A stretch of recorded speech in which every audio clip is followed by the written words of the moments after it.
one nation, under God, indivisible, with liberty and justice for all. Thank you. Teresa, take the roll, please. Okay, Mayor Jones. Here. Brenneman. Here. Keel. Here. O'Hara. Here. Walsinger. Here. Mattson. Here. And Jazz. Yes. Any additions, or I call for approval of the agenda? So moved. Second. Any discussion? Not all in favor, say aye. Aye. Any opposed? Call for approval or a motion on the previous minutes from the 2/7 meeting. I'd make a motion to approve the minutes. I'll second. Any discussion? Not, we'll vote. O'Hara. Yes. Jazz. Yes. Keel. Yes. Brennan. Yes. Mattson. Yes. Wassler. Yes. All right. Next up, approve bills submitted for payment.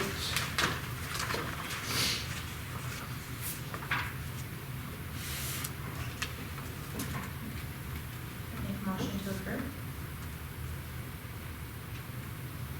A second. Any discussion? I don't think I've seen anything when I went through. Jumped out. If no comments, we'll vote. Wasslager. Yes. Mattson. Yes. Brennan. Yes. Keel. Yes. Jazz. Yes. O'Hara. Yes. All right. Public comments. Anybody got a comment? 5-minute limit? That's not on the agenda. Can I go up here? Oh, boy. I've never done this before. Say who you are so everybody Okay. knows who you are. Well, Sean Bowen, that's ShaunBoen. I was gonna bring my son James up here, so we live on Western and 6th Avenue, or Western and 6th Street. Yep. And we absolutely, and I know there's been a lot of heat, we absolutely love when the snow is piled up, because that slows cars down where you pile it up on Western. My son and I will take it up there and play. So I was gonna let him make that comment, but he went to sleep early tonight, so he's not here to say that. So I hope we get a bunch of snow so we can pile it up there and slow down those crazy cars that drive fast. The other thing was, and I'm probably not the first person to come up with this idea, but I've been down to the brewery on a Wednesday or Thursday night, and the cars are just, on both sides of Main Avenue. If I come in off of First Avenue, I mean, I have to pretty much have my truck halfway out, into Main Avenue before I can even see if there's a car coming. So I was just kind of thinking, what should I do here? Should I go to Hartford Happenings and take a poll? But then I was like, that's probably not, the best thing. So I'm here to give my public comments on that specifically. I think it just makes sense to have a 4-way stop at Main and First Avenue. So that's fine. Hang around for a few minutes. Callie's going to have a great presentation here in a few minutes. I hope I was looking, I was like, I hope this is not an agenda item with No, that. So. it is kind of, but Okay. you're okay. We'll let Okay. you. Cool. That's all I Because you have. didn't go to Hartford Happenings, we'll let you get by. Okay, thank you. All right, thanks, Sean. Yeah. Thanks for your comments. Yeah, You bet. And Craig, I'm sure will take care, and the wind will take care of the snow. I hope so. You can tell he's so excited. All right, anybody else? If not, we're going to move on. Visitors, our visitor tonight is Callie Tushin she's on here for a couple things, but first we're going to talk about the downtown walkability plan and her request to move forward with the temporary bump up. Imagine that. Hi, everybody. Good evening. Thank you for having me. Kelly Tushin. And I'm here on behalf of Downtown Hartford, Inc., but also this particular AARP project was kind of a project that I took on myself. I had the opportunity to go through a program with AARP that was specifically their walkability college. And it started in May and it ended in October. And I graduated through the course. And the main purpose of the course is to examine your community and look for opportunities to increase walkability and to make it safer for people who are on bikes, people who are pushing strollers, people who are in wheelchairs, people who are just out leisurely walking, whether they are walking because that's their only mode of transportation or that's their leisure. it's identifying areas that we can improve upon in order to make our community more accessible. And so, of course, my focus was for the downtown space. That's where I have a business, that's where I'm passionate about. As president of BHI, I think it's important to really focus in that space, and if we want to make it a nicer space, we need to look at these things as well. And so it's a very comprehensive plan that I have in front of you. I don't know if this is your first time looking at it and seeing it just now tonight, or if you had a chance to look through it earlier. I would request that if this is your first time looking at it, to please take the time to review it, read it.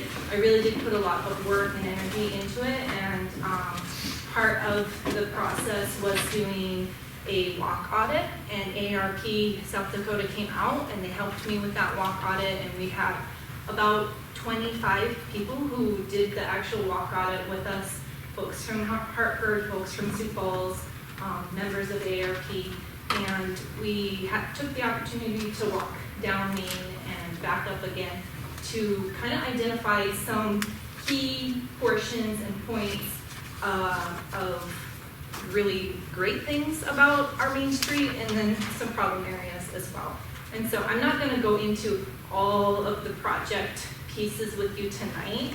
The main part that I would like to focus on, and I will say that this is kind of a 5-year trajectory, is kind of what this plan is, and it aligns very nicely with the work that we've already done with ISG for our downtown master plan. You'll see pieces and components of that are also in here, and so I definitely took that to heart when I was doing the project. But the main piece that I'm bringing to you tonight is a pop-up project that is the very end. I think it's maybe page 9.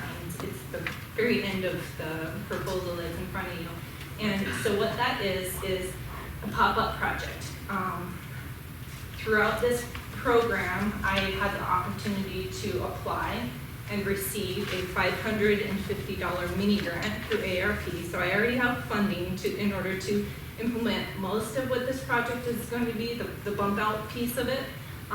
If there's any additional funding, then I guess I'll assess that at the time. I know that DHI has funds available, and we would have to discuss if we would want to cover any extras, but I think if I'm smart about how I proceed, I can cover it with the $550 mini grant. So today I'm not asking you guys for any funding to make this happen, but the idea of the project is to identify that First and Main intersection, as it is a problem. It is a problem space where cars go too fast. It's really difficult to see in that intersection. And so this particular project is creating a temporary bump out in that section. And in the ISG plan that is the master plan that we have already talked about and already reviewed, there is a bump out in that plan as well. And so this gives us an opportunity to trial that with cheaper materials. It's not permanent. We can put it in for a month, we can put it in for the summer, depending on what you guys agree with, and it gives us a chance to try that out and see what the results are of actually having that particular implementation on our Main Street. And so the main portion of it would be, my ask of you tonight is to agree that this is a problem area and that it's important to come up with a specific plan of what that bump out would look like. I would probably need to have some conversations either with the city engineer or Craig in terms of like the actual physical spacing of where things would go. If you can see the pictures that are on here, I prefer the actual using paint as the visual cue. I would rather it look nice, and so using like hay bales and tires and things like that, yes, you could do that, but I want it to look nicer than that. And so if you guys are okay with the idea of moving forward with a temporary bump out, again, this is a pop-up, and so, the plan would be, and ARP is amazing, they've been just a wonderful organization to work with, there's a lot of opportunities for our community to continue to work with them on various things, in terms of, you know, safety, accessibility, but also funding opportunities, and so they would even come out, and help us, like, have, I don't wanna call it a party, but like, basically showcase either the installation of it, or once we actually get it installed, they would come kind of help us celebrate the opening of it, almost like a ribbon cutting for it. And so it would bring some visibility to the community as well. But my ask is that you guys consider that this is an important project to move forward with. I've already done most of the legwork except for the actual physical dimensions of where it needs to be and the implementation of it by actually going out and painting it. And so if you guys are okay with me moving forward, I will then do that piece. I don't want to waste my time if you guys aren't even on board with any of this, and so I want to make sure that this is something that you guys are okay with, and then I'll come back to you with what it's actually going to look like, the dimensions. I'd have the costs for the paint, I'd have things like that. So do you have any questions in regards to this? So I'll make a Yes. couple comments. If you haven't had a chance to read this, there's some really good stuff in there. But there's some things that really, I think, put it back on the city when it comes to sidewalks and what we're gonna do as far as this whole plan. Because if you look at where our new bike trail expansion is, we have no way to get them from there to here. I mean, we've got stuff we really need kind of in a 1 to 5 year plan, need to really start looking at what are we gonna do, how are we gonna pay for it. Callie and I discussed, and it's in this proposal, that there's possibly some safe route money through the schools that we can maybe get, because that's another option to get some sidewalks. So, I think the bump up, from what I could tell, I think the bump out deal is a good test for us to look. Sean hit it exactly on the head. That was a good lead in. You probably paid him to come and say that. That is a tough corner when there's cars parked there. Really, really tough corner. And we've probably been fortunate that we haven't had somebody pile. When we did our walk audit, literally like right in front of us, there was a car that almost got T-boned. Like it was right there. I have a question. How many parking spaces would be lost during this temporary? That would be determined by the spacing of how. Because we already have a downtown parking issue, so I'm just looking on a temporary basis. I'd rather lose parking spots. Or 3, I mean, or 4. I think we've heard even from you concerns about speed and Yep. safety. Yeah. In our downtown area. Like Sean said, I'm all for Excuse making me. a 4-way intersection. Excuse me. In our downtown area, and I think this plan, you know, is an actual plan other than stoplights or speed bumps or, you know, changing speed limits, which may or may not be effective. And, you know, given the fact that you have the seed money to do some minimal trials with it, I'm not objecting think it's to a great it. I was just asking how many parking spots you Yep. thought you would lose. Yeah, idea. Because of it. That was my only concern. Craig. I think it's okay with trying. Hold on, Yeah. Jake. Craig? Okay. If you incorporate the radiuses of the bump outs on Main Street, you probably wouldn't lose any parking because them are always set back for sight distance. So you wouldn't lose any there. You might lose a partial on First Street. But as far as Main, I don't think you'd lose any because of the sight distance with the vehicle's already supposed to be back with the further lines. But that's things your plan will work out. And, Right. When she comes back to the council, we'll have a It more would definite determine answer on that. Yeah, no, I have no objection to her doing the trial or not. I was just curious if she was taking into consideration she might lose a parking space or 2, and that's why I asked that question. After the trial, better off pouring new curb, more permanent, snow? You can't, Or- with the drainage, you'd have to go through and put storm sewer and everything else in there in order to, otherwise you wouldn't have to be able to get that drainage all around the bump out. What do you do in the wintertime then? With the bump outs, or I mean, if you put them in permanently, Yeah. If you put them in permanently, you'd have to have storm sewer through that block, or that whole block through there. Otherwise it'd pool, because of the way the drainage is set up. The way this is set up, it's designed so the water will follow the gutter lines, yeah. I think it's a very small step at trying something different. Seems like a great idea. I think about downtown Sioux Falls, and they had a fun name for it, but it's like eating back the streets or slimming down the streets. I can't remember what they Slim it down, I think. And didn't we save that street for one of the last ones? So, Yeah, I think It's so. gonna be an expensive road to It do, would. because you'd have sewer involved Yeah. there, right. But a little water, plus storm. you do the trial period and see how that goes, and, you know, it could just be something that worked into those plans. Could be a seasonal Yeah. deal with some barricades with Take tape. that. All right, Jake, you have a comment too. Yeah, I guess, I was trying to understand how the bump out was gonna, like, really make things safer. So there's gonna be more room for people to walk there. Just in general, we're just giving people more space to be on the sidewalk. Right, so It's not really addressing any traffic issues. So visually, the intention of the bump out would be to narrow the street so that it shortens your crosswalk from point A to point B to get across the street. And by narrowing that, cars should be slowing because they, you don't want to go fast through something that narrows your intersection. Right, it does make you slow down as you Yeah. get into a narrow area. That's the hope. Makes me slow down. Yeah. Some people that come down may not. Correct, yes.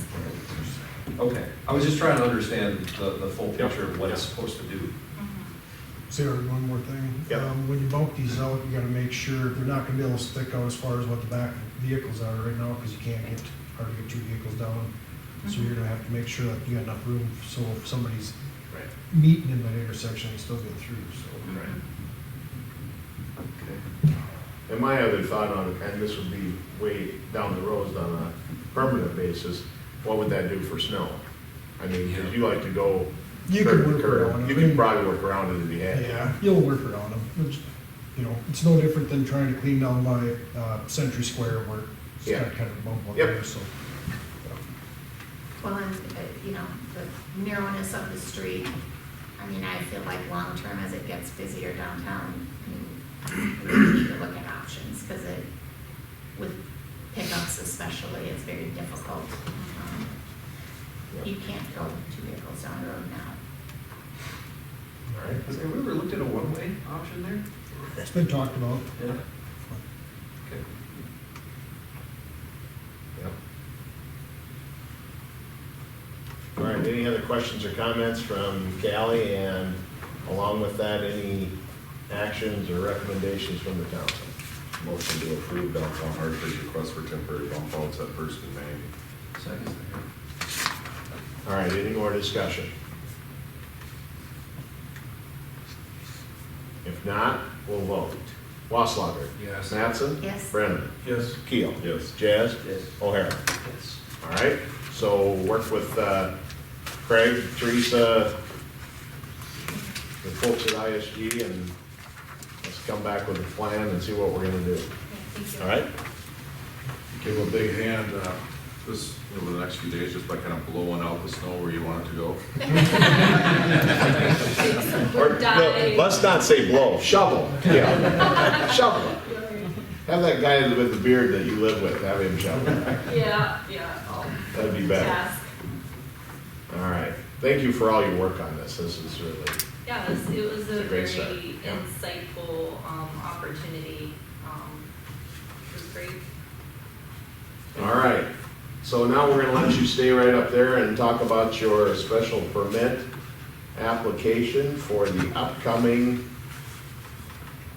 season of farmers markets. It's all in your packet. Thank you. And so first of all, it's partly an apology and partly just a gratitude. Thank you for all the support you've given us in the past. Always at the end of market season, I'm going to give it about a month, and then I'll come back and I'll give you like an update and tell you how everything went. And then by the time it gets to this time of the year, I'm like, oh crap, I never even made it in. So I will say last year was probably, after having brought the market downtown, it's probably the biggest year that we've had to date. Every month, the market was just jam-packed full, lots of people. Some were fuller than others, but every single market was a success. We ended up I have well over 100 plus vendors that are on my list of people who have been interested and want to come, and so they obviously don't all come at the same time. Several hundred people at every single market.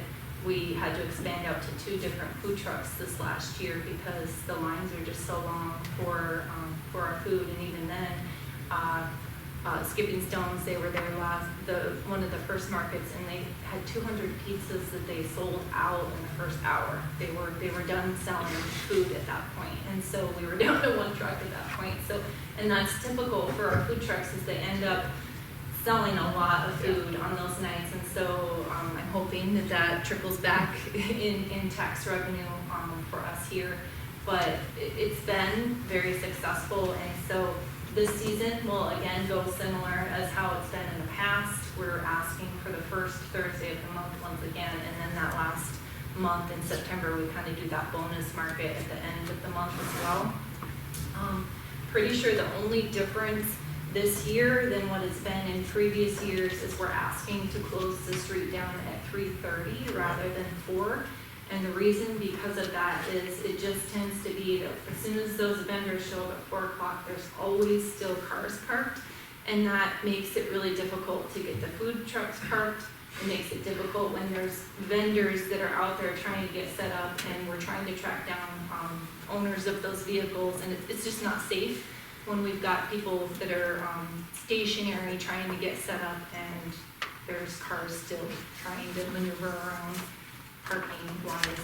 It's still the same space, so from Modish down to South Bar, as well as east down to the alley on First Avenue or First Street. And I would love to max that out this year so that we can expand up the street a little more, but that's to be determined. We were pretty full last year.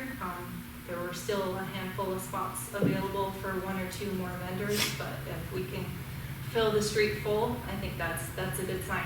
So trying to think if there's anything else new. That's most of it. Any questions for me? Questions for Callie or any action? Can I make a reference? Is a downtown business owner, Benjamin Parker, everybody. And I've spoken with several others that are just like me, were office facilities, not retail facilities. We really don't want to lose our parking in the middle of a workday, 3 o'clock, 3:30, 4 o'clock. Push it back until after office hours. It's what we would like. After 5 o'clock evening, to have the street closed. We're out of the area. All the vehicles are off the street then, as far as the downtown businesses. The employees are gone. We don't have to worry about trying to back out or try and find a spot on the side streets to park. I can appreciate your sentiment. I do know that, U.S. Bank and Golden West are also office businesses, and they're happy to set up at the market. They're participants in it, and they want the market to go on just as it is. I'm not objecting to the market, Kelly. I'm objecting to the Yep, time. I hear you. And I think it's up, if you have like comments, new comments, I think that's great, but Yeah, and I don't wanna, I shouldn't be argued about, I guess, in the crowd here. the issue comes in if you are starting, if vendors can't get there till 5 to set up, then it's already a short market because we lose daylight. Kelly, we appreciate your comments, Benjamin, we appreciate yours. Until this council hears from those businesses, it's really a moot point. Thank you. And then if you do have more feedback, I'm not trying to, We'll move it completely out of downtown, put it over on that lot. It's a great idea. There's nothing wrong with using that lot as long as HATF is willing And to there's a sign group off on that it. is actively participating in making plans like that. So, Thanks for your comments. as a downtown business owner, I don't appreciate being forced off my parking from my office. We've heard you. It's more time a month. I know the other It's businesses also, don't it appreciate starts that. at Modish, Mr. Parker, it starts at Modish, so your parking has not at all even once been, It has been an issue, and I've addressed this with you for the last several Okay, years. this is not a place to take All up right. grievances, say your comments, and please be seated. Everyone has a chance to say their comments, we're not gonna have arguments at the city council meeting. Thank you. Sean? I think it's a great idea, to have the opportunity to give those vendors extra time, and that's my comment. All right. Any other action or comments from the council?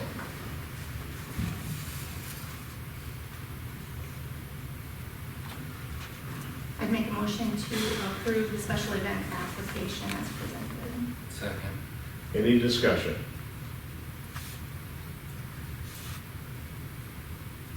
If not, we'll vote. Keel? Yes. Jazz? Yes. O'Hara? Yes. Brenneman? Yeah. Mattson? Yes. Wasslager? Yes. Thank you, Callie. thank you.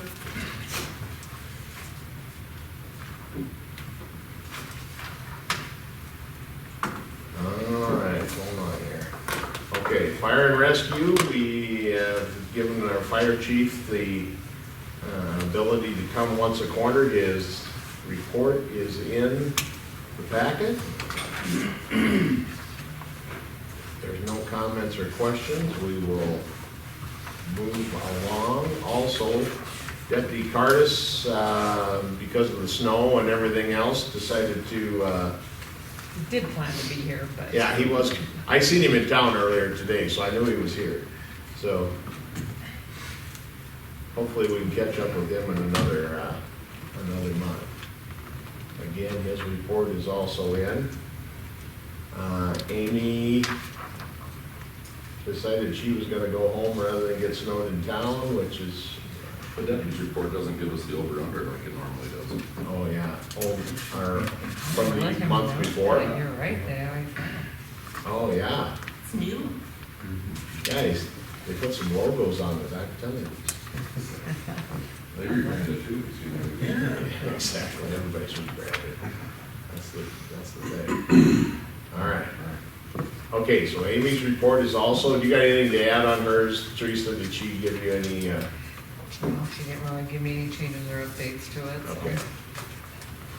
The HADF meeting for tomorrow morning Yes. was canceled. That is due to canceled. weather, Along with just about everything else, it seems like, if you were watching TV. Did we close City Hall? We closed it once last month during that, well, we Big closed storm. early, we didn't close Yeah. completely, we closed a couple hours Right. early, but, at times we have, when that big storm came through. Maybe one other time, way back when, I'm thinking, but, yeah, not often. Everybody stay safe. I had my whole team take their computers home today, Yeah. Same. just in case. And then- Those all are non-clinical. I mean, like, so. Karen lives out of town. I mean, I always tell the office staff that, you know, it's up to you. I mean, obviously, we want everyone to stay safe Right. too, whether you come Yep. in or not. I mean, usually make the 5 blocks. So, But city payloader can pick you up. yeah. I think that has happened in the past, not me, but previous finance officer was. All right, city engineer report. Good evening, everyone.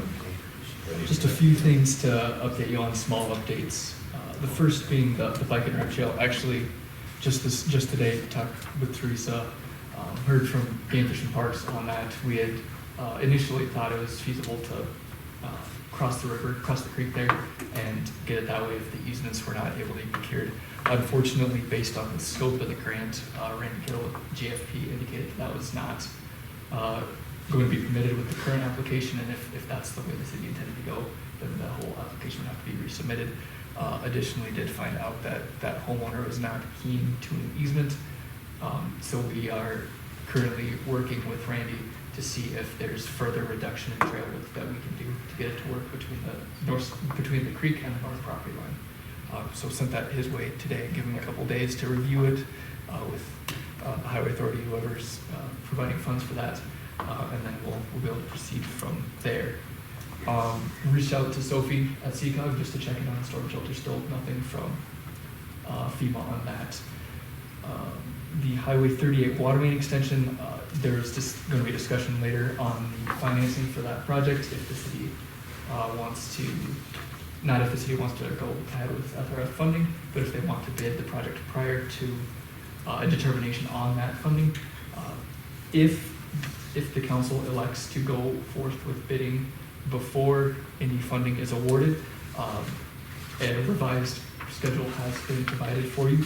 Construction window is still the same, still middle of May till middle of September. However, we would go ahead and get the advertising for bids out maybe tomorrow, so it will be published this Friday.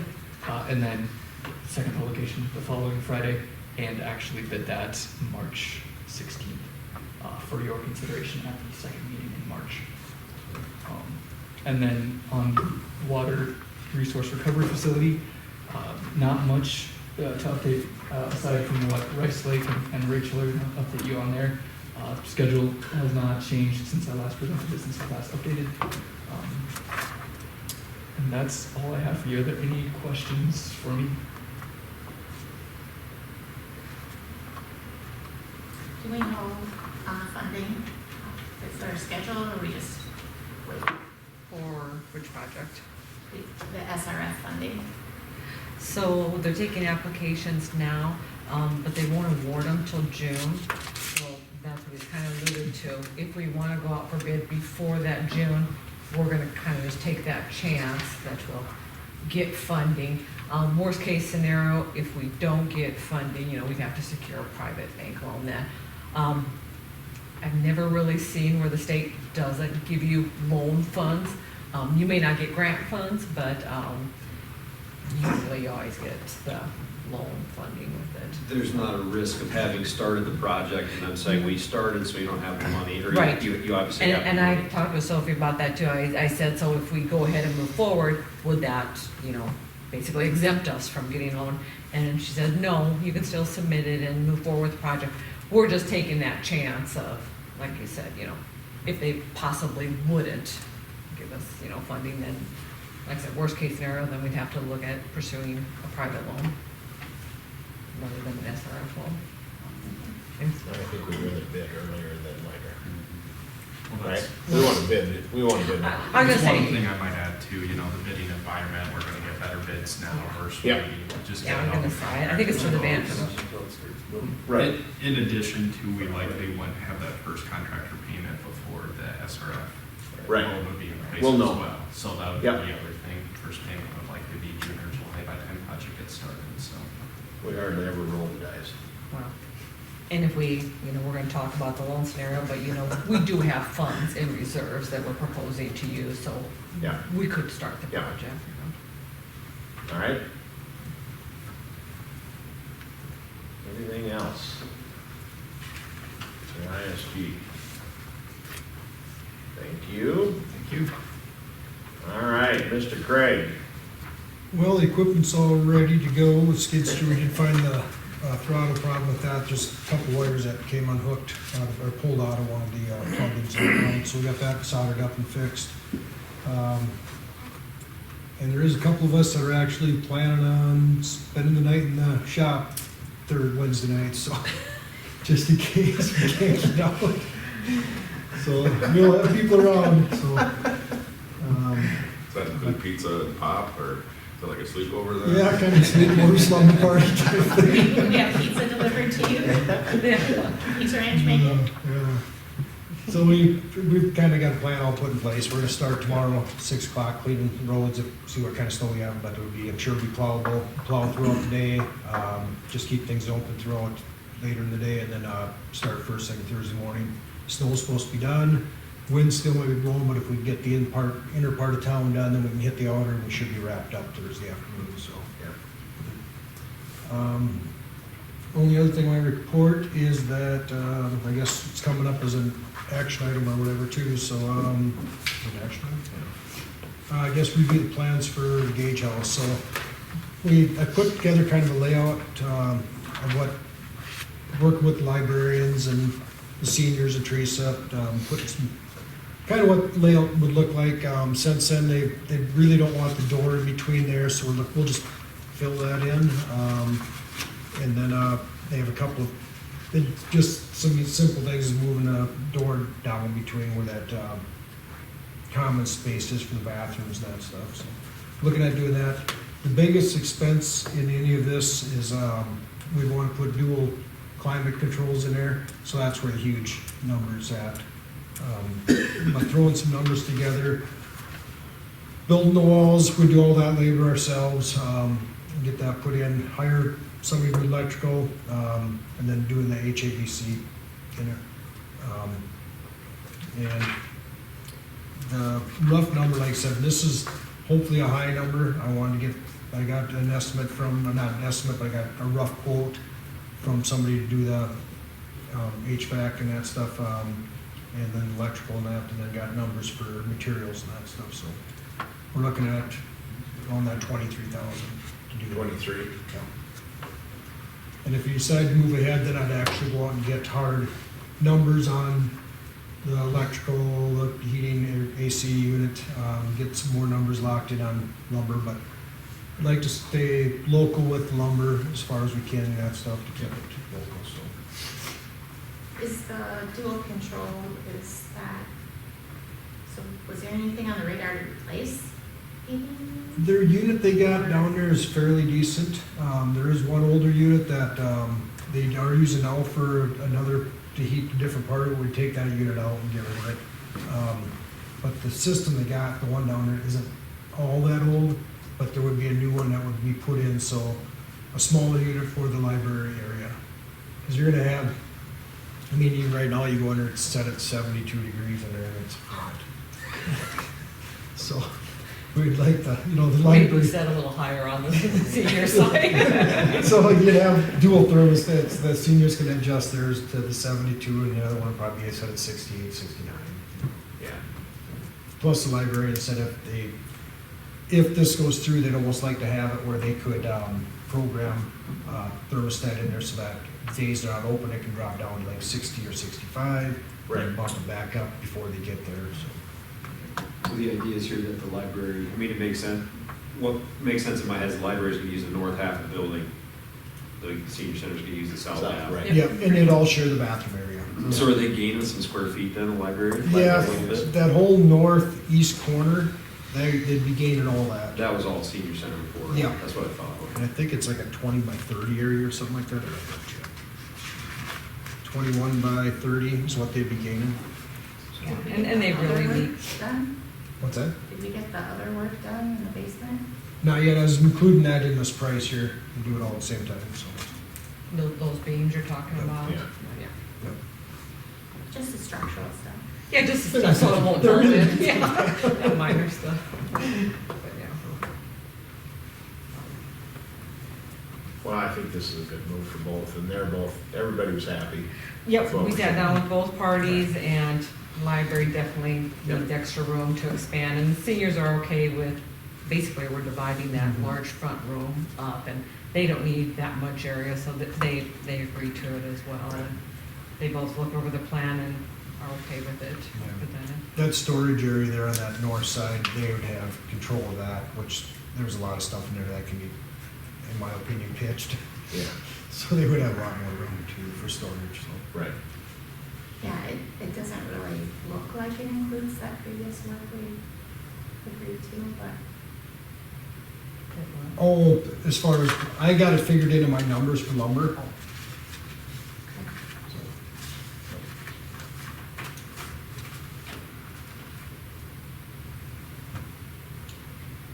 And like every other project, we could expect a 20% overrun. I hope not.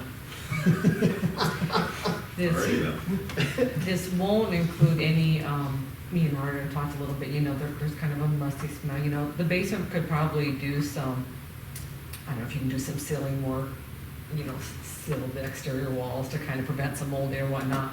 It doesn't include any of that, that may be something we'll look at putting into budget in future years or whatnot.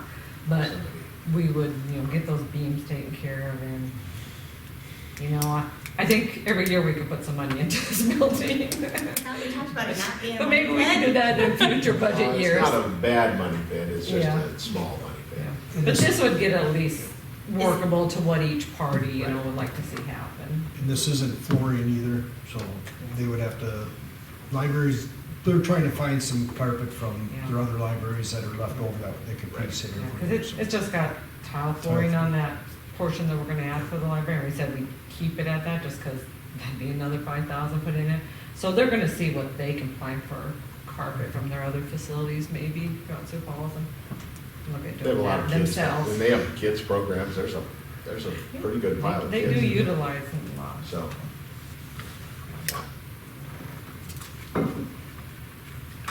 So, but these funds will need to come out of reserve because we purchased this before, you know, or after the budget was set for this year.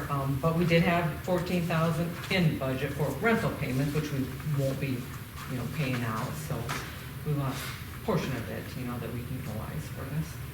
And we did get a nice gift from the HADF to, Yes, and put in, you gotta remember that the HADF did reimburse or the Envision. purchase price of the with building, Envision. so that was good. Yeah, Yeah. so. All right, any action from the council on that? I make a motion to approve funding for the Page House improvements. I'll second. Any more discussion? We're approving, like, we're approving quotes right now, or we're saying, let's go ahead? Yeah, I just wanna make sure I know what I'm To voting get on. quotes. Yes. I think So we're not necessarily approving funding, we're saying, let's get more serious with this plan.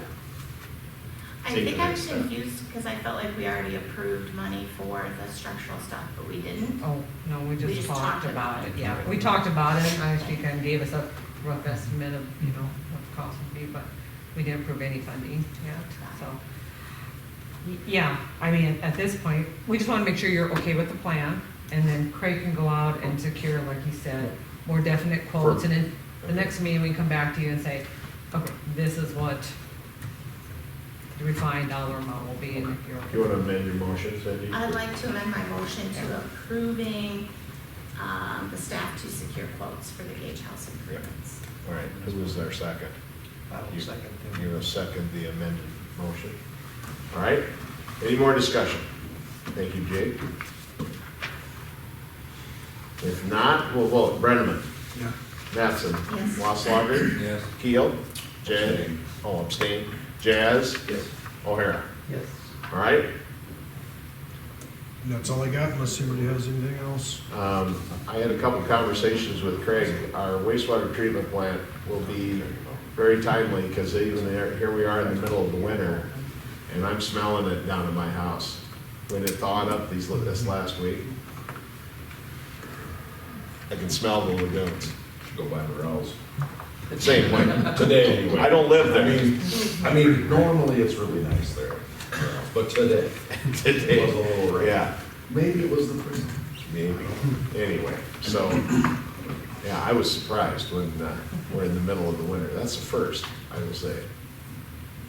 All right, thank you, Craig. Miss Karen, what do you got for us? I have nothing to add to my report, so. What? Oh, I know, right? yeah. So unless someone has questions. Too many parentheses on this one. Yeah. Timing, all about timing. For when the funds hit the account, correct? What's that? Too many parentheses on this report, we're not used to seeing. Oh, I know. Early in the year. Yeah. Mhm. All right, any questions for Karen? Thank you. Teresa, anything to add to yours? Just wanted to touch base. Michael talked about, you know, the bike trail, we couldn't secure these, and Craig heard back from the gal that owns the property, and I'm not willing to do that. So Randy Kittle with GFMP, we showed him, ISG Michael gave me a revised map to show, you know, the areas we will need to go down to, like maybe 5 feet, so we can keep it on the city's property where we, and so that is sent to him. He's gonna take it to the highway authority because they are kind of the department that oversees this grant. Touch base with him. He's hoping this week, he's gonna go walk over to this office and say, hey, here's what the deal is, here's what, you know, they can do on their property, you know, and find out what we can or can't do. So I'm hoping to, this week, you know, I don't know, all the state offices might shut down this week, but hopefully maybe this week, so we can keep moving forward one way or the other, find out what we can do or what we can't do with that. So hoping to find out something soon, so we can find out if we can move forward with this project, because we have just this year to build the trail, so. Right. Yeah, so just want to clarify that a little bit. In your packet, I did put information about the District 3 annual meeting, and so, kind of for you new guys, after the legislative sessions, the municipal league goes to each district, and there's 9 districts throughout the state, and basically has a supper. They kind of give you a little update and, you know, what's changed, what's new, you know, what has happened with the legislative session this year.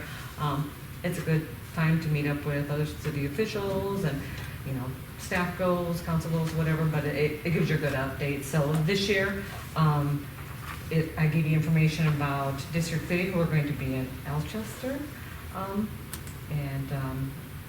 If anybody wants to go, just let either me or Karen know, and we'll get you signed up for that. So, Where's it gonna be? Alcester. Alcester. Nothing changed that right. And then one thing, Okay, quick question. the Senate, or House Bill 1075, which is the sales tax bill, I don't know if you guys have heard, but it did get killed today, so that's a good thing for the city, because there was a lot of speculation that if the state took off their tax, the city could maybe lose our tax too, and we do get quite a bit from sales tax. You know, that's our second highest revenue generator, so, just want to pass that along to you, and I guess those are all the updates I have besides what's in my report. Any questions? Also, along with that, there was a $300 something freeze on property tax. That got, Oh, I missed that, yeah. or See that. reduction or something. That got killed too, I think. Oh, I think that got killed. that got killed too? Yeah. All right, any questions for Teresa? All right. Update on Summit Carbon Pipeline. No big update. What I just kind of added to the report is the PUC did meet. Summit had filed a motion to revise the schedule once again. They wanted an earlier date for the hearings. PUC denied that, so it is still on that same time frame of September, having the hearings. They did set a final date to give them their answer, and that's November 15th. But yeah, November 15th would be a final decision date. So that is the drop dead date, I guess, to find out if it's approved or not. It's really all that has happened in the last couple. There was 2 bills that also got killed that really, one was that they can't call carbon dioxide a common commodity. That was one. And the other one had to do with, was the other one with easements? No. Legal fees? Legal fees. And what your offer was to the. Yeah. Before, when eminent domain case went to court, how they addressed legal fees in those cases. Yeah. Yeah. So those both got Yeah. stopped, so I think that probably was probably a good thing for the Summit folks, maybe not so much for the everybody else. All right. Anything else on that one, Teresa, or no? Nope, that's all I have. All right, we're gonna move to new business, review, approve, request to allocate 2023 operating budget to the Hartford Area Fire and Rescue in the tune of $30,000. Motion to approve the request of funds release. Second.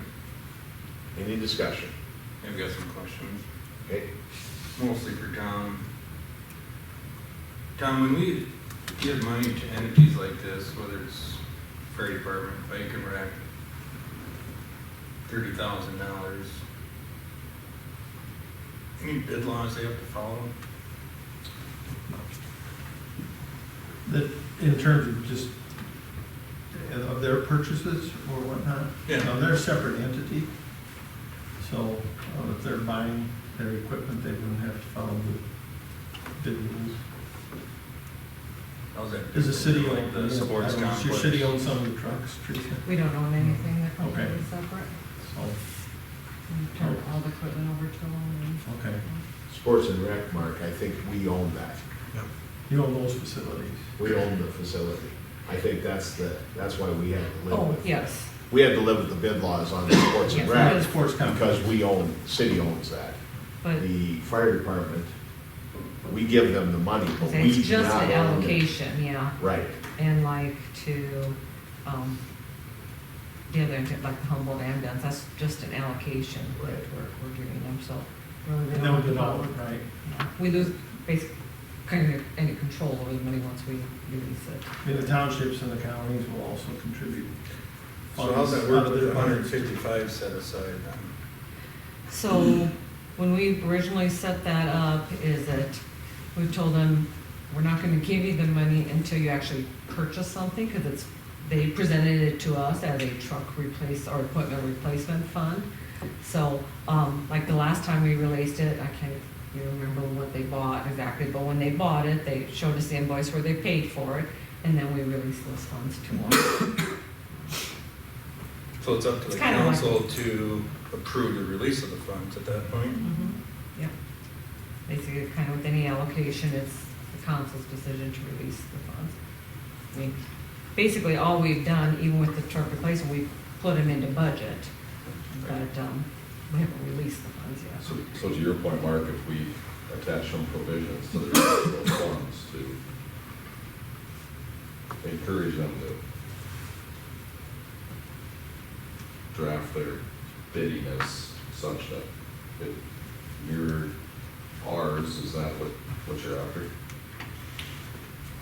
Well, I think if we had an opinion that they weren't using their funds properly, what's our ability to restrict funds? I mean, you could withhold funds. I mean, it's your budget. Obviously, I assume they're relying on those funds, but if you've got concerns and they aren't doing it correctly, you can certainly call them in and request to review their expenditures and their budget as part of your review before you release funds. That's certainly your prerogative. As well as budget time, Right. if we wanted to allow. Yep.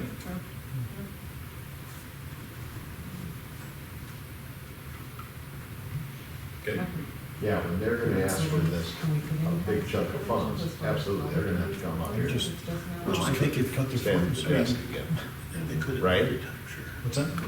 When they come to ask for a pile of funds, say that 155 or whatever it may be, they're gonna have to come and make their request. I mean, you guys, you could ask for, I think you do see the budgets and that stuff in some of their books at budget time, so.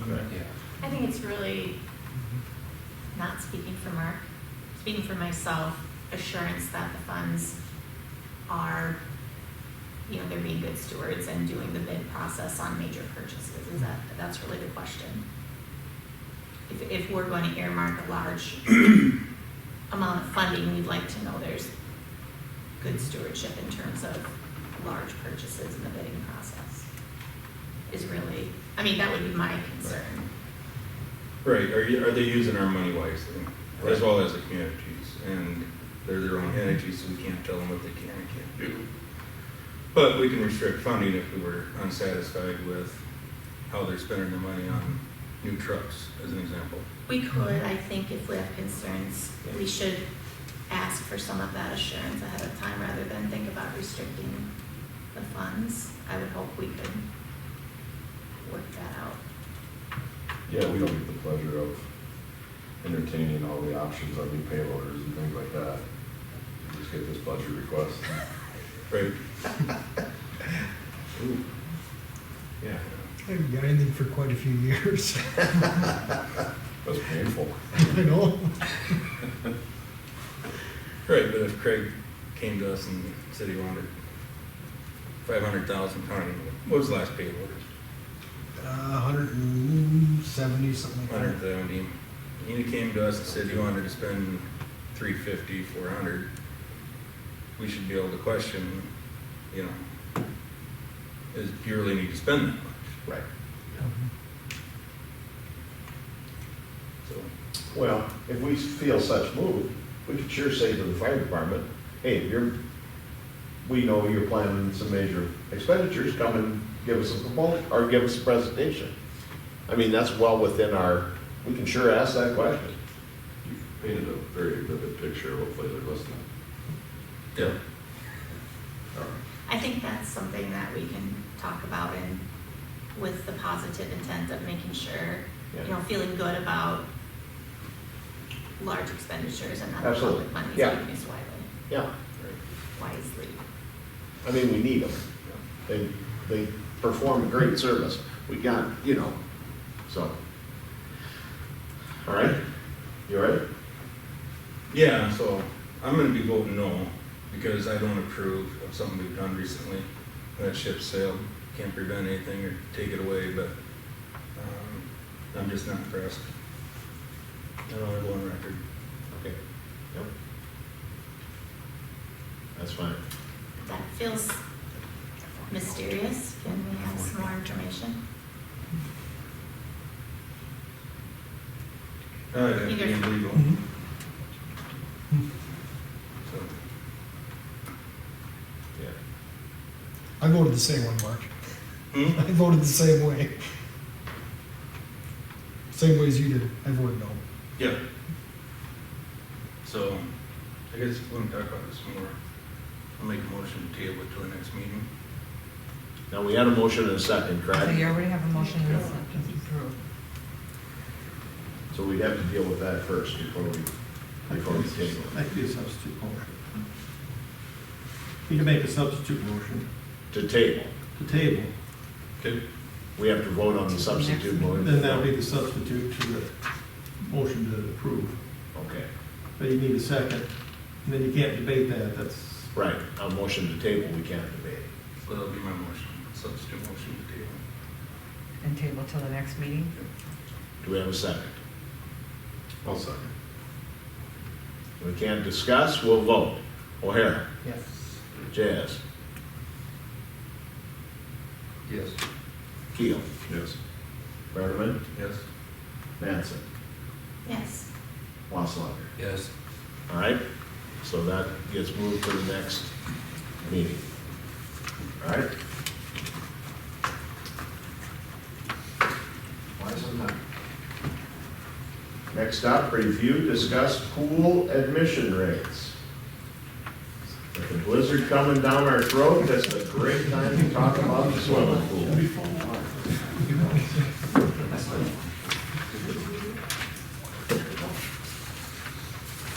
All right, Teresa had given us, now was this in the packet too, or did you just put this? So Karen just put those figures together Okay. tonight.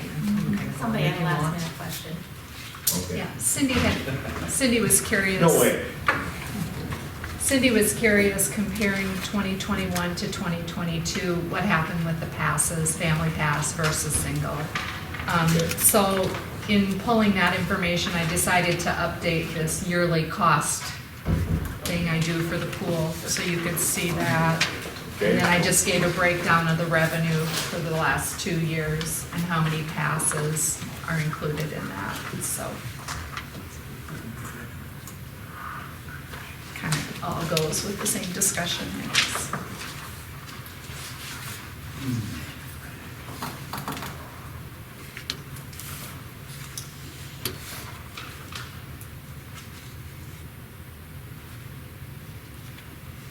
Well, you don't have to be great with numbers to see this is really a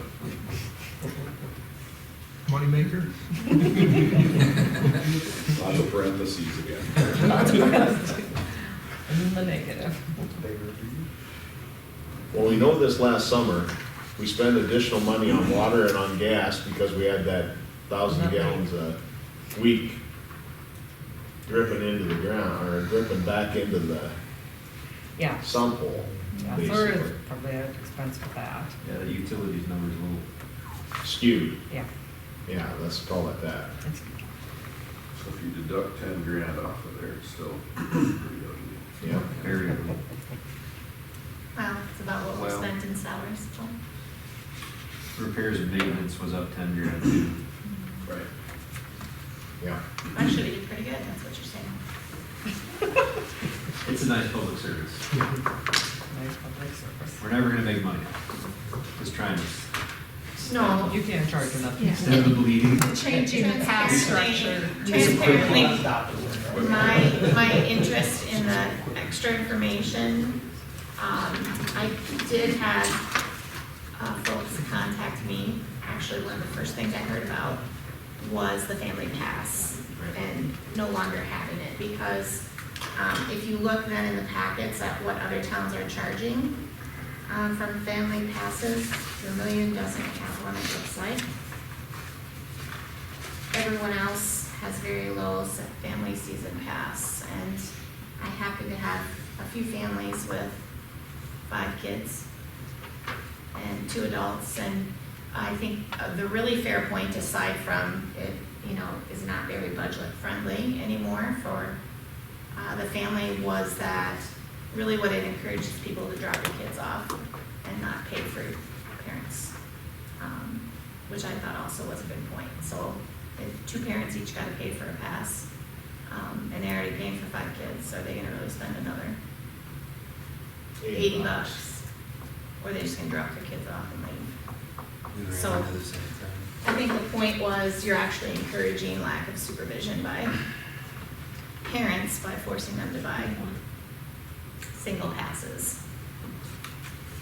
I don't I remember go to that the being, pool often, I think there's a lot of lack of parent gonna say- supervision. There always There's is. not, yeah, I said there always I is. just don't remember that being an issue, at least that, not one that was brought to our attention.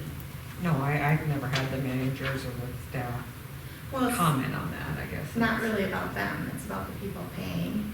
And I think that's one piece of it. I mean, that was his perspective. But I do think it's not in line for families to pay $200 and whatever, $80 for a season pass to our pool. Yeah, my family would have bought a season pass and probably would have been negative money on it, like we probably don't come enough times to justify it, even at $4 or whatever. But, when it came up, then we just paid the 40, because we have one kid that wants to go to the pool, and the rest of us will just pay our $4 a day or whatever, And when we talked about it, I mean, they always have the option of just paying a daily pass. If they're not going to see the return of buying, their whole family single passes, they could just pay the daily rate, I guess they gotta weigh out, how many times they go to the pool and figure Yeah. what option. I also am pretty close to the times where I had a hard time coming up with the $85 extra in my budget to do a family pass for $85, and we did it, so, I see how it's a service for the community too. So I get what you're saying there too. Well, we didn't make any more money. No, only $100 difference, yeah. People didn't buy them because they perceived it probably to be too much of an increase. Great. Take the downhill ski community's philosophy and make the daily so painful that you force them to buy the season. Right. Because it's just such a better deal. Right. Or we could find a water substitute so the kids can't drown and we can eliminate a lot of staff. A water substitute. Swimming pool full of air.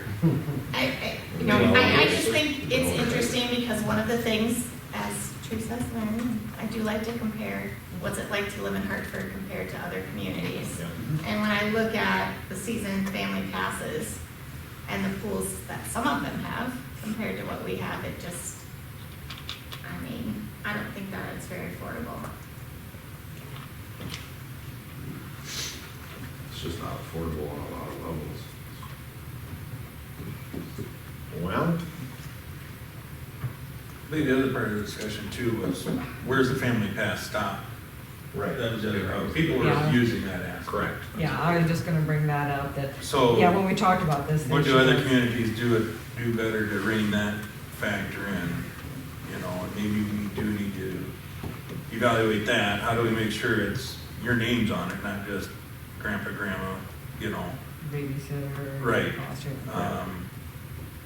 and then they have to, At Brandon, they'll, sorry. well, Keep going. lost my train of thought, but so that's one problem. My bad. And then the other could be, we could consider, the family pass is the first, you know, you get 3 or 4, maybe you're after 4. Like, you pay for 4, but if you got 6 kids, then you get all 6 I get to know come a couple of Does that make these sense? towns only let. Like, there's a max. Limited number, yeah. for the immediate family. Yeah. You're saying pay for so many singles and then like, you got 6 kids. Well, I'm you just pay for saying, 4, you know, not too many people have 3 or 4 kids anymore either. But say the average family is, just say 3, well then you get, after 3 kids, you can get, you know, the kids pass. You get 4 kids with race of 3. You know, if that makes sense. Yep. Even if we cap it, like at $200 for a family or for, if you buy, you know, if one family at the time buys 4 single passes, I don't know, but it just seems for the folks who maybe can't afford it, that we've made it even more unaffordable, especially compared to the facility that we have and what other towns have to pay to go to their pools. I think, yeah, pay for a pool, we're never gonna make money, so. I would look at it If more we as, had it, people might as well go, I guess is my point. What is it costing us? I would look at it more as what's feasible for the patrons to pay versus how we're gonna make money, because you're never gonna make money. Right. So you already know at budget time, you're gonna take a loss on it. Right. And just what is fair to keep, so that everybody can afford to go. My goal isn't to keep people out. I think it should be busy. If we have to pay for it. I was just gonna throw in the ring and talk about like, you know, when I've gone there, and this is maybe not even part of the conversation, but like, you just check that you got a family pass and you go in. I mean, nobody's verifying anything or whatever. In Brandon, I worked at the pool as a high schooler. They always had patches. You had to sew a patch on your uniform or on your swimming suit. You know, so you show up, you show them your patch and you can get in. Maybe you do something like that so you can prove your pass. Just a suggestion for the pool people, that maybe there's a way we can better manage that too. Could we at a minimum have a system that attaches a photograph to a name? So when the kid comes in and says, I'm Billy. Need a reader or something, and Oh yeah, you look like Billy. You don't look like Billy, you look like his cousin. Just like those ID tags you made up. Right. He didn't say the last time he was there. You hate to like go into very much expense to do this, because then all of a sudden this is gonna cost, Right. you know, a whole bunch more and whatever, but. I think, you know, if we put it in place to prevent a few extra people from getting in, I don't know if it's worth it. Yeah. That's We what should I'm just make it saying. free, Would cost us a whopping $6,000 a year. right? Yeah, and you know, when it comes down to it, that's not that big a deal, is it? But then you gotta control it, Yeah. because that would be a show. Yeah, you have everybody hauling from everywhere, maybe. The other admission's big, pool parties, yeah, it's big. I mean, we don't want to give up all of our. Well, what would you like to do? Want to table this one too? We can. I do. Yeah, I don't think I'm ready Is, to. and I probably shouldn't even ask this, question, is Amy thinking about reapplying as manager or? yes, when I talked to her, yeah. What was her input on? Yeah. that's So we what talked she- over this Yeah. too. She liked the idea of too, just going to one cost for the daily, yeah. She really liked it last year when we eliminated the family pass, because the biggest thing in her mind for staff was trying to sort out who's that family on that pass. That's the hardest thing for staff ever to sort out. And then when you would question them, and she knows a lot of people from school, if you question, well, this is, a lot of people got irate. It was always an issue, you know, previous year. So this year went a lot smoother, you know, everyone just has their own pass. So she likes that. And then when we talked about, you know, do we go by age group, you know, keep some free and then this age group's another, you know, high school's another, adults another. She liked the idea of just having one flat rate as well. And it all just comes down to easier for staff. I mean, you don't have to try to guess the age of any kid or try to figure out, yeah, it's just, you know, Right. one flat rate. So I know, that's- both things just simplified it for staff a little easier, so, Yeah, that's fine. yeah.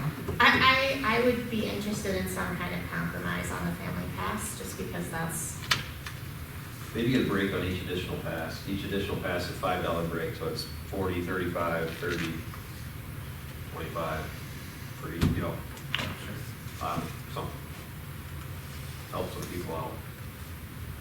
But you gotta have a specific name down and, you know, you gotta sign up for an individual pass for each person, so. I don't- and maybe throwing it's ideas just out. like a balance of how hard we expect them to sort people out. Great. Yeah. And will they? When do we need to, I mean, we've obviously. Oh, the pool opens.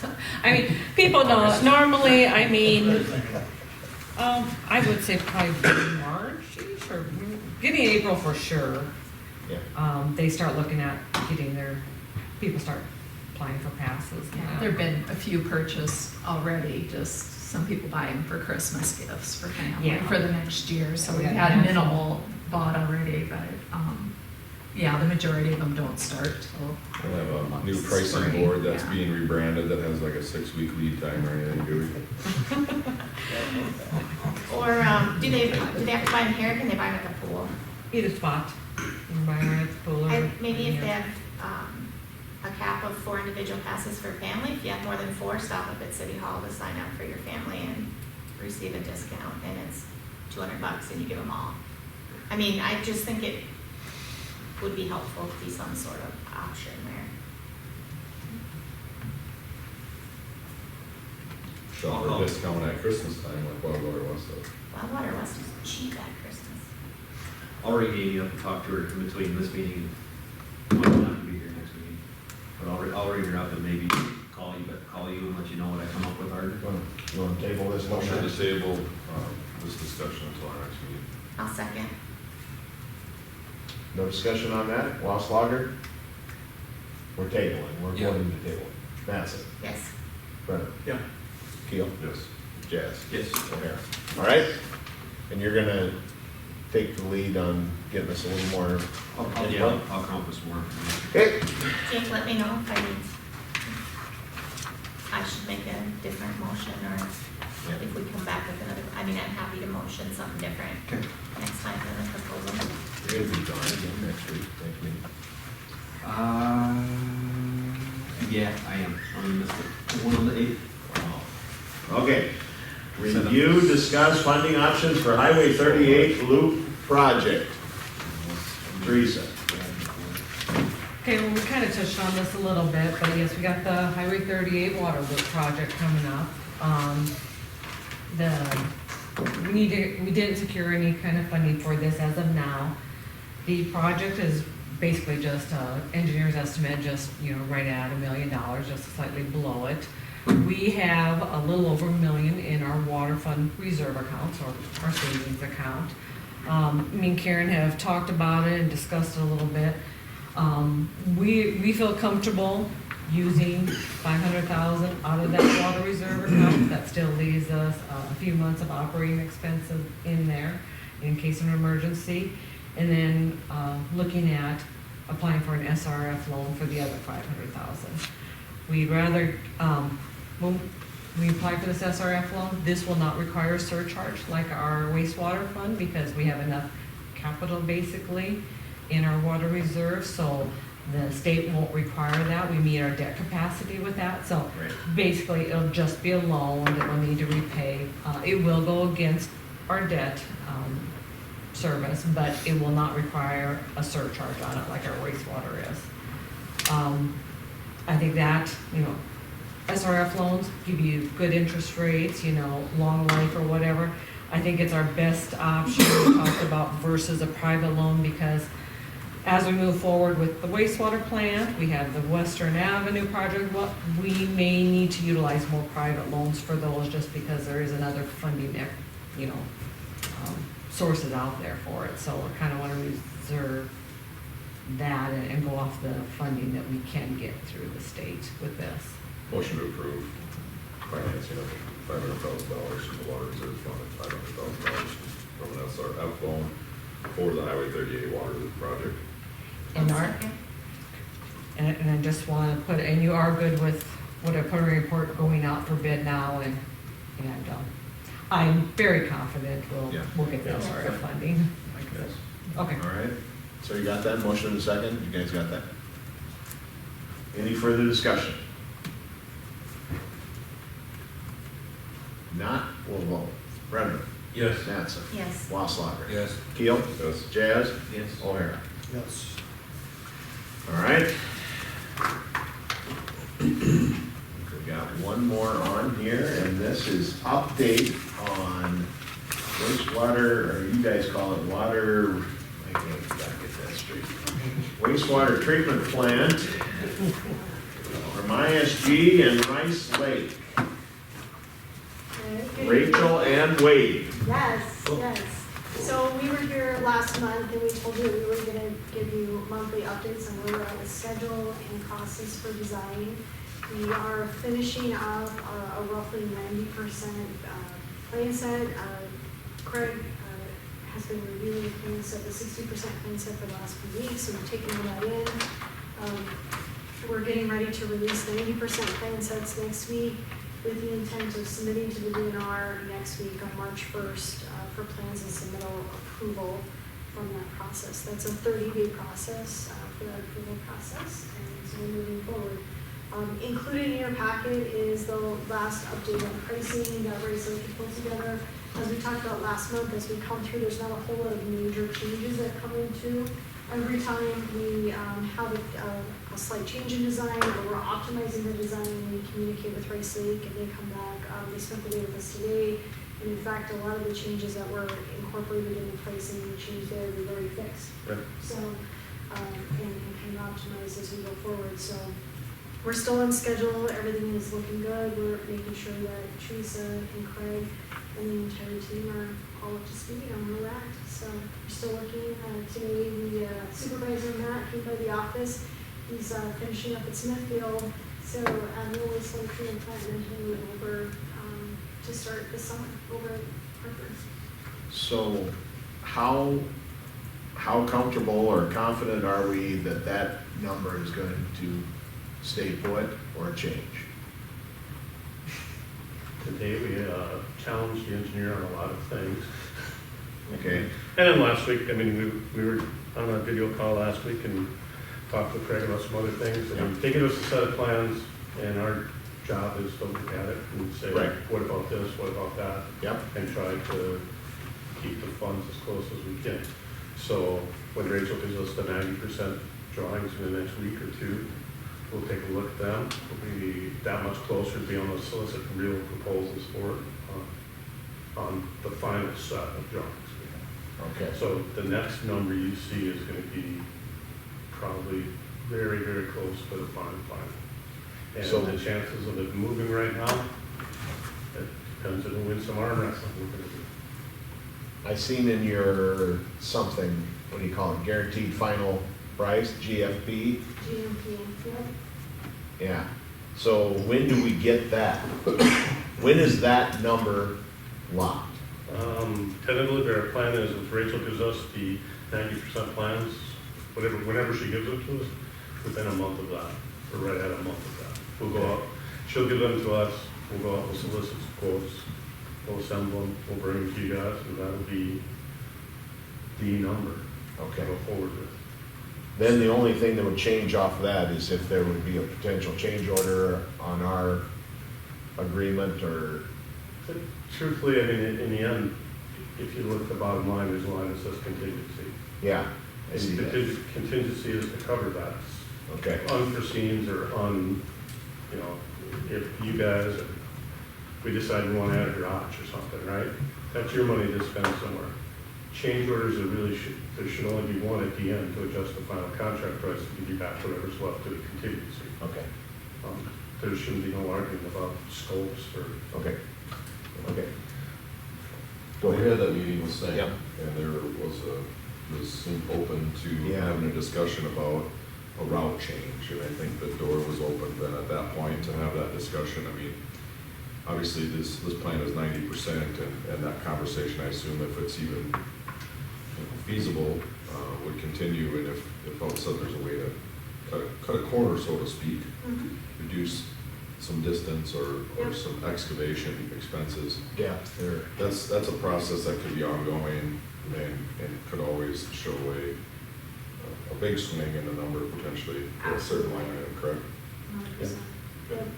And so we'll take a look at that. We've got a really good comfort level on the collection system and the forcing, so being able to analyze that fairly fast and be able to dump it up really soon. Yeah, he was very open to that, which was really, I mean, that was very positive. Yes. If I might add to, a lot of where we ended up with that gravity line, some talking with Sam on pushing that lift station essentially further up the stream. We try to keep as much gravity system as possible, just Right. for future development to add into it. Right. So that's where we kind of ended up with pushing that lift station to where we got it. Right. We kind of felt like that was a happy medium where we're still providing a bunch of additional area to go into the gravity main Mhm. and not have to worry about going way back up to the lift station to With add. force, yeah. Yeah. More force maintenance. So we want to also. still capture Hartford Heights and Yeah. that area in there. And still be able to gravity feed that. Right. across. Yeah. Right. Chris, you had a question? They had on here mid-April for that GMP, is their plan. Okay, oh, thank you. I know I've seen it on there, thank you. I did too. Yeah.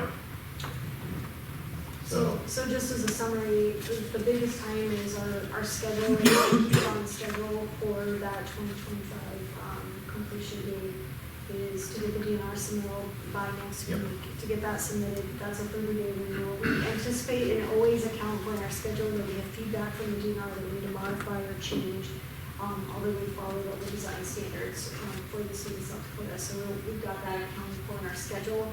And then once we've kind of narrowed that out and get that completed and get some feedback, we'll provide those finished plans to race it. And the beauty of this is that they're working with us all the time, so there won't be any surprises, and we'll be going through all of that. And they'll start providing that GMP and ultimately prepare those bid packages.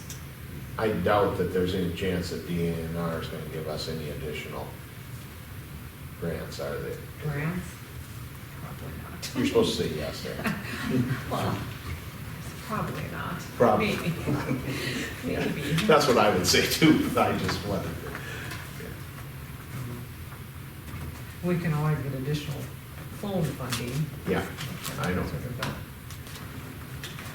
Well, we have to build the best plant that we possibly can for the most bang for our buck. Yep, and still having all those capacities as we grow and Got it. continue to make sure that we've got all Absolutely. those additional components, yeah. So it's set up for success. Yeah, and we're still working on the other side on the regionalization plan, so hopefully we're looking under rocks, I can tell you that. Wait, how are you and Sherry related? She's my daughter. So, we just noticed that, huh? Same last And name. we have not, and he's Colin Leonard, is also We'll give here. you nepotism, he's my son. Our company went to North Dakota 4 years ago as a concrete subcontractor on SEMA. And Sherry was the project manager. I sent him as my company project manager. And pretty soon Sherry started coming to beer with on weekends. And they got her. And she was a SEMA wizard, and that's all she does. But she's very well to our company. Excellent. So- And your family? Huh? And your family? Yeah, it's, nepotism runs rapid in the construction world. Oh, there you go, that's nothing wrong with that. Nothing wrong Gives you with something to talk about every night at supper. Or every day, we playing cards on the weekend, right? Me and my wife. All right, any other questions for these guys? Thank you, keep us in the loop. Well, thanks, Dave. All right. I know of nothing for executive unless, Tom, you got anything you need to, I think so. okay?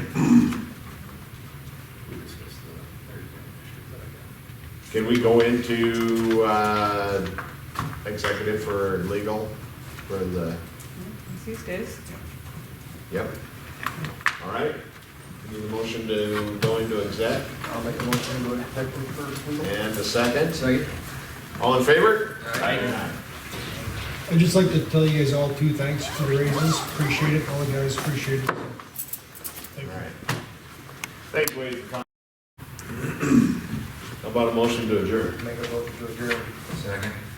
All in favor? Aye. Aye. Any opposed? All right. Thank you. What are in the